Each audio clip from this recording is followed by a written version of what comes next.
Et bonjour chers étudiants, on va essayer de corriger l'exercice numéro 3 de la série cinématique proposée à la FSC U4 pour l'année 2019-2020. Nous avons ici, pour l'exercice 4, une roue de rayon R de centre C qui roule sans glisser sur l'axe OX. Alors, la roue est là, elle roule sans glisser sur l'axe OX. Alors, à l'instant t égale 0, le point M était ici à l'origine du repère. Et donc, la roue roule maintenant, le point M se déplace évidemment. Alors, la première question, c'est de trouver la condition de roulement sans glissement. Condition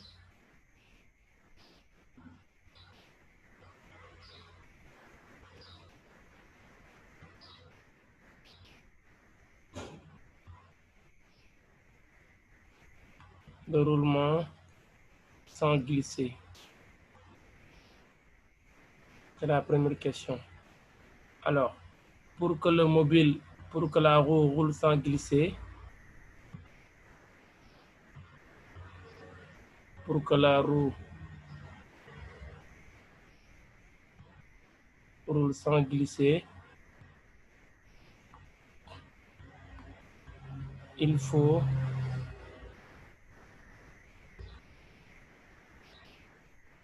que l'arc décrit à tout instant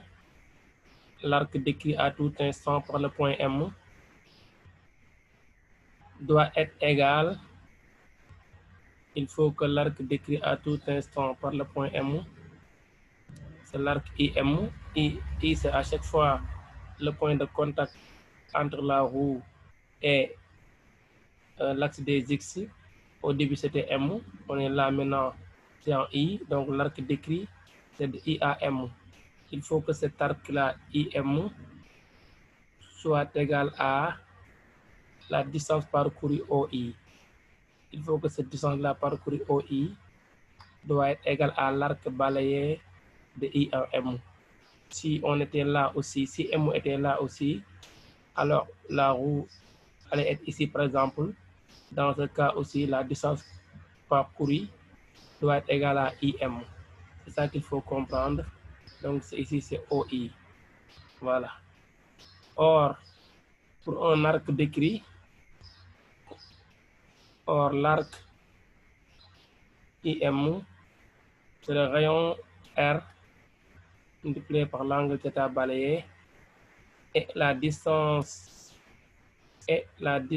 OI, comme ici maintenant c'est sur l'axe OX, c'est la vitesse fois le temps mis, c'est V0 fois T. Maintenant, si on égalise ces deux là, on aura ici V0T égale à R fois θ. Voilà la condition de roulement sans glisser. Donc, à tout instant, l'angle balayé, V0T sur R. Voilà la définition. Voilà la condition sur l'angle décrit pour que le mobile ou la roue roule sans glisser. Alors, pour la deuxième question, il demande de trouver le vecteur position OM, la position du mobile. Déterminons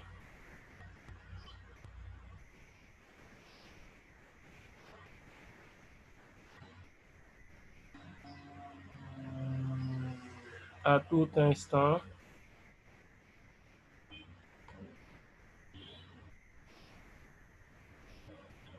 la position du mobile. Alors, le vecteur position, ici c'est OM. Alors, ce OM là, c'est de là à là. Voici le vecteur position qui est OM.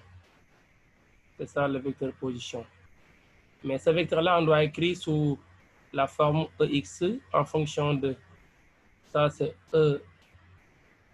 EZ. Ici, donc, c'est X. Ça, c'est l'axe des Z. On va changer. Donc, le vecteur position doit être écrit sous la forme EZ. est en fonction de EX, qui sont les vecteurs unitaires. Alors, donc ici, on va essayer maintenant de décortiquer en utilisant le théorème de Charles. Alors, OM d'abord, c'est OC. On passe par le centre, plus CM. Alors, OC, aussi, on passe de I en C. Donc, c'est égal à OI plus IC. C'est ça, OC. Et CM, pour le vecteur CM, on va projeter maintenant ici. On projette M perpendiculairement sur cet axe-là. Et là, on aura ici un point H. Maintenant, on va dire que I CM égale CH plus HM égale CH plus HM. Je suis en train de chercher un vecteur qui sera écrit en fonction de EX et EZ. Alors, OI, OI, c'est en réalité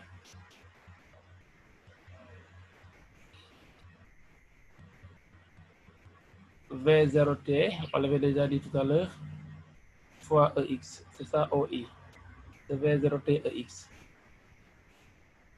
IC, si vous regardez IC, c'est le rayon du cercle et c'est dirigé vers l'axe EZ. Donc, ça donne ici R, EZ. CH, si vous regardez bien CH est là, c'est dirigé vers le bas. Donc, cette norme de CH multipliée par moins EZ. Et c'est pourquoi ici, on met moins CH fois EZ. C'est l'axe des Z, mais c'est dirigé vers le bas. Et de C vers H, c'est un vecteur. HM, aussi pareil. HM, donc, c'est norme de HM, de la longue HM, mais il est en sens inverse de EX. Donc ici, on met moins HM EX. Voilà. Alors, si nous continuons ici, on va changer un peu de couleur pour mieux voir.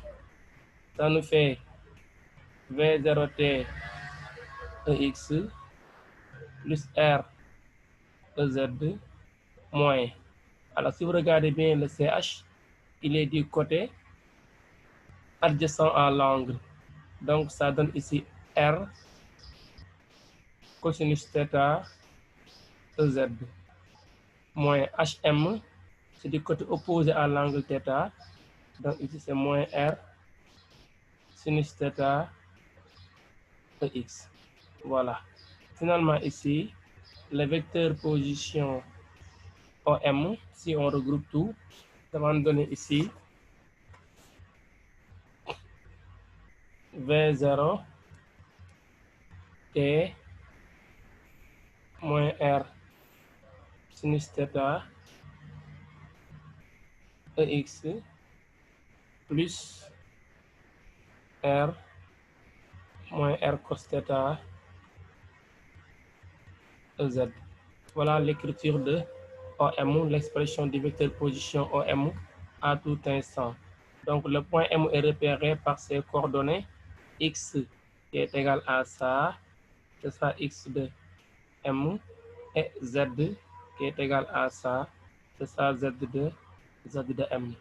Voilà ce qui a été demandé pour la première question. La première et la deuxième question. Alors,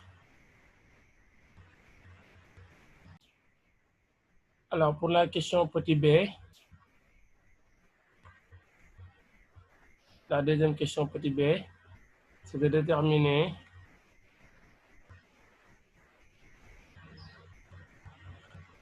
le vecteur vitesse v. Déterminons le vecteur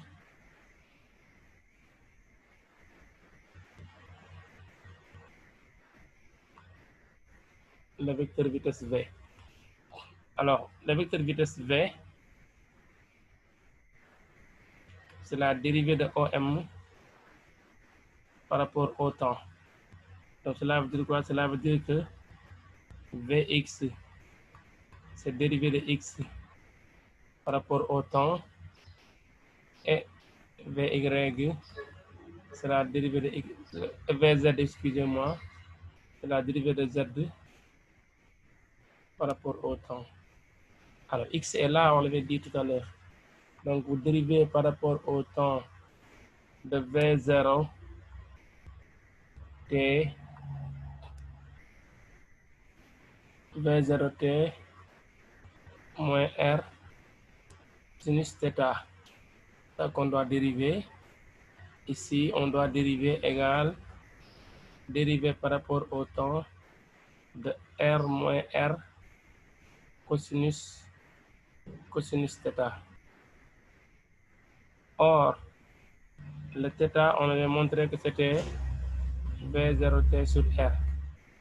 Ceci donne la vitesse V qui s'écrit sous la forme Vx égale, alors on doit dériver par rapport au temps de V0t moins r sinus de V0t sur r et Vz de la dérivée par rapport au temps de r moins r cosinus de V0t sur r. Alors si nous dérivons ici, on aura ici la vitesse V qui a pour composante Vx égale dérivée de V0t, c'est V0 moins R, dérivée de sinus de V0t, ça donne ici multiplié par V0 sur R, ça c'est moins R, multiplié par V0 sur R, cosinus de V0t sur R. C'est ça. Les R se simplifient ici. Ça va nous donner égal à V0 moins V0 cosinus de V0t sur R. On peut factoriser par V0 directement ici.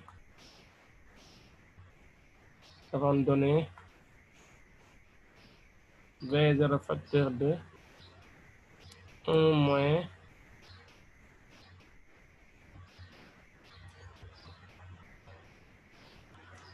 de V0 facteur de 1 moins cosinus de V0t sur R. Voilà, c'est ça. Et ici, Vz égale, si vous dérivez R, ça vous donne 0, moins dérivé de sinus, c'est moins cosinus, donc le moins part, ici il y a un R, multiplié par V0 sur R, sinus de V0t sur R. Donc ici les R se simplifient, finalement égal à V0 sinus de V0t sur R. Voilà les composantes de la vitesse ici sur cet axe.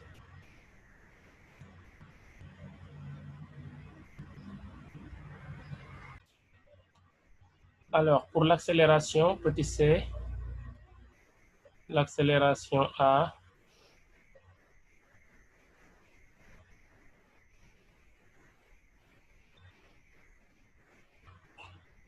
A pour composante AX, c'est la dérivée de Vx par rapport au temps. Et AY et AZ, excusez-moi, c'est la dérivée de Vz par rapport au temps. Dérivée par rapport au temps de Vx, on vient de trouver ça tout à l'heure. C'est V0 facteur de 1 moins cosinus de V0t sur R. Et ça, c'est la dérivée par rapport au temps de V0 sinus de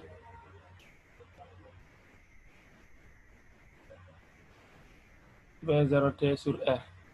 Voilà, maintenant ici, l'accélération A pour composante AX égale V0 facteur 2, dérivé de 1 c'est 0, dérivé de cosinus c'est moins sinus, et le signe moins qui est là se simplifie. Donc ça donne ici V0 sur R. V0 sur R, sinus 2, V0t sur R. Égale, je continue ici, égale V0 au carré sur R, sinus de V0t sur R. AZ égale, on dérive ici, dérivé de V0 c'est une constante, on garde ça, dérivé de sinus c'est cosinus, multiplié par V0 sur R, cosinus de V0t sur R. Alors ici, V0 au carré sur R, cosinus de V0t sur R. C'est ça la réponse à la deuxième question, ici qui consistait à trouver l'accélération et la vitesse. Alors, si on passe à la troisième question, ici on me demande de donner la nature de l'odographe du mouvement. Nature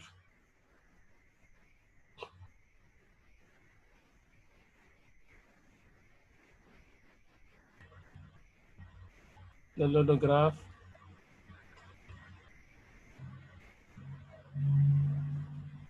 l'odographe du mouvement. Alors, c'est quoi l'odographe du mouvement? L'odographe est l'ensemble des points P, c'est l'ensemble des points P de coordonnées X, Z. Pourquoi X, Z? Parce qu'ici, on travaille sur l'axe X, Z, tel que OP égale à la vitesse V. Cela veut dire quoi? Cela veut dire que vous prenez le vecteur OP, vous égalisez avec le vecteur vitesse. Alors, le vecteur OP a pour coordonnée X, Z. Le vecteur vitesse a pour coordonnée X point, Z point. Ceci permet de dire que grand X égale X point et grand Z égale Z point. C'est ça l'odographe. Maintenant, on va essayer de remplacer X point et Z point par leur valeur. Donc, ceci donne grand X égale X point, c'est la vitesse, c'est l'abscisse de V. On avait déjà trouvé, c'était V0, facteur de 1 moins cosinus de V0t sur R.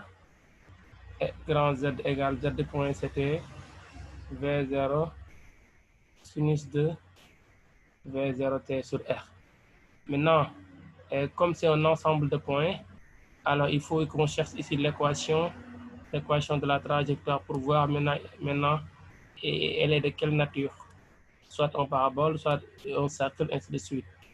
Alors, ceci me permet de dire que X égale, je développe, V0 moins V0 cosinus de V0t sur R, et la Z ne change pas, de V0 sinus de V0t sur R. Voilà ce que nous avons. Alors, on transpose de ce côté.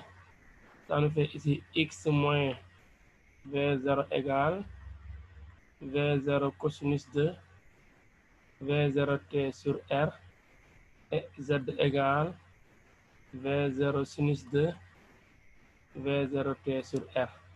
Alors, si je lève au carré, X moins V0 au carré, c'est pour me débarrasser des cosinus et des sinus. Ça me fait ici V, là il y a un signe moins, excusez-moi, c'est moins qui était là. Mais quand on élève au carré, ils partent. Donc, V0 au carré, cos carré de V0t sur R. Et là, on aura donc ici Z au carré égale V0 au carré sinus carré de V0t sur R. Si nous faisons la somme membre à membre, on aura donc ici X moins V0 au carré plus Z carré égale V0 au carré, c'est facteur de cos carré plus sin carré qui donne 1. Alors, donc, ceci me permet de dire que l'odographe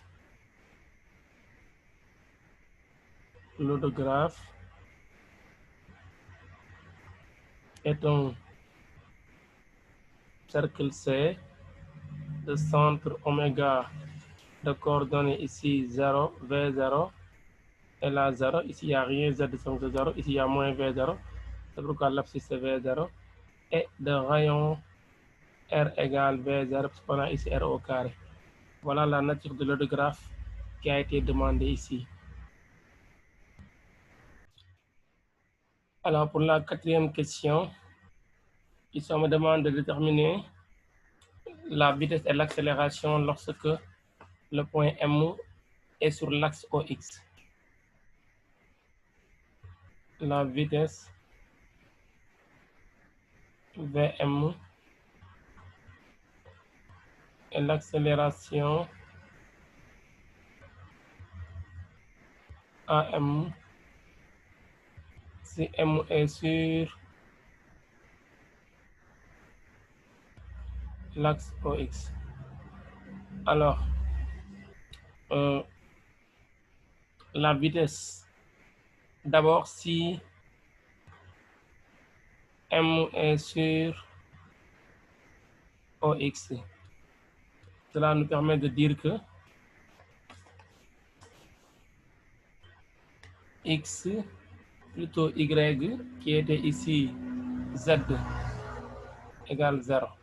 La position du mobile sur l'axe de Z est nulle parce qu'on est sur l'axe OX.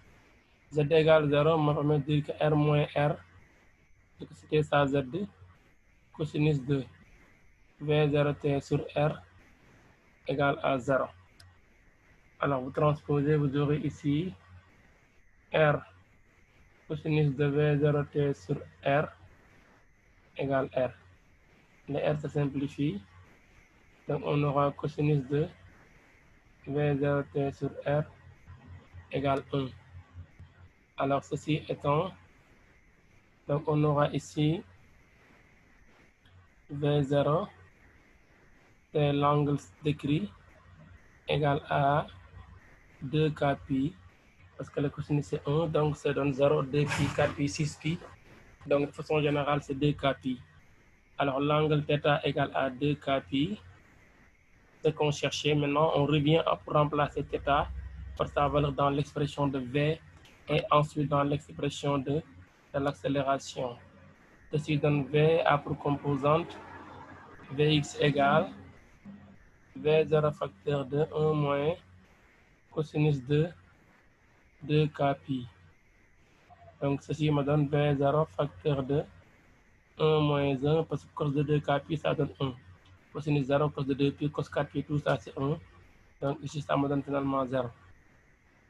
Vz égale V0 sinus de 2K pi.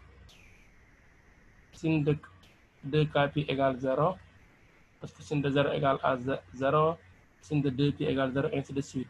Donc finalement ici, la vitesse V est égale au vecteur nul lorsque le mobile est sur l'axe OX. Donc sa vitesse est nulle. Pour l'accélération aussi, on fait de la même façon. Pour l'accélération A